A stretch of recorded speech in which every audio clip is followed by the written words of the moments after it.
Hi, and welcome to the latest edition of the Roundtable. I am your host, Steven. Today I'll be talking about my thoughts on the last couple of episodes of the Book of Boba Fett.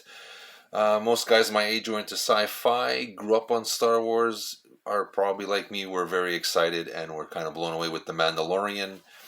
So when Dave Filoni and John Favreau and Robert Rodriguez announced the Book of Boba Fett was being done, I was very excited, and up to this point, I'm kind of enjoying this series, but I'm not as starstruck or awestruck as I was with the Mandalorian. For me, Boba Fett was a mysterious figure in the Star Wars lore. We didn't know much about him, and I was very, intrigued by him like everybody else was, and the mystery. I think kept it going for 40 years, and that he died by the Sarlacc was kind of cheesy in Return of the Jedi.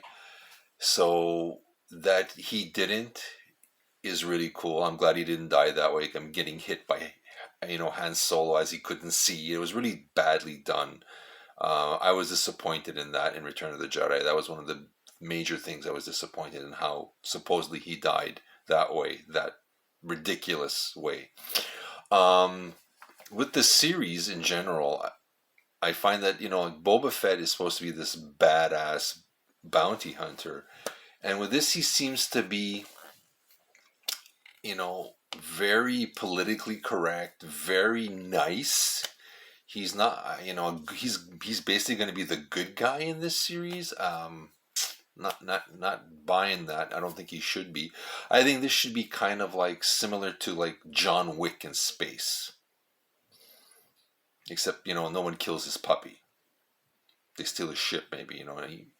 See, if he'll be getting his ship back through these episodes, and he's going to get his armor, and he's killing everybody in his path, I'd be into that. That'd be kind of cool, you know.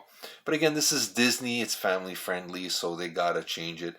But I was kind of disappointed with Robert Rodriguez, Filoni, and Favreau, how they're portraying this guy as being the nice guy, and even some of the fight scenes seem sluggish with him. It's kind of like, like the old Steven Seagal that he can't even punch really. There's a part where the mayor's assistant locks the door. Boba Fett looks confused. His partner gets it. And he must have done stuff like this in one of his missions. He's that badass. He's going back to the Scarlec, the pit, looking for his armor, and he's bringing the ship so close in. You're like, the thing's gonna suck him in. And it does. And he's like, oh my god, this came out of nowhere. I'm like, really? There's so many things that they're doing, in my opinion, wrong, and really hurting the lore, this badass reputation of Boba Fett. I do hope by the end of this season he kind of snaps out of it and becomes the badass that we believe him to be.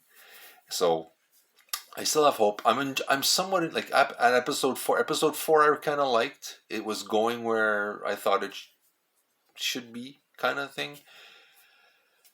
But it's nowhere near where I thought it was going to go. I thought he was going to really be a badass, and right now he's kind of a dumbass. And I'm not really that. He's too nice and too.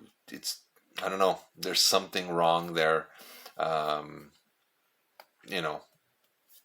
But all, it's still Star Wars. It's something to watch. It's better than some of the films. So you know what? I'm gonna give it to the season, but I am not as gung ho or as immersed as I was with the Mandalorian. Mandalorian first episode, I was hooked, and I said, "Love this."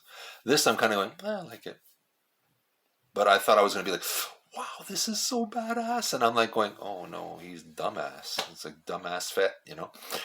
But it's getting better. Hopefully by episode 7 they would have figured it out, and hopefully they're listening to the people and saying, hey, we gotta change this up. And I'm hoping hopefully there's a second season and he becomes the badass I know he is. So that being said, this is Steven from the Roundtable. Let me know what you think of the Book of Boba Fett. Do you like it? What do you think? Has it gone wrong? Has Filoni and Favreau did their first misstep? What do you think? Let me know. Hit the like button, subscribe, send us your comments. We'd love to hear from you. This is Steve from the Roundtable, wishing you the very best for 2022. All right? May the force be with you. Bye.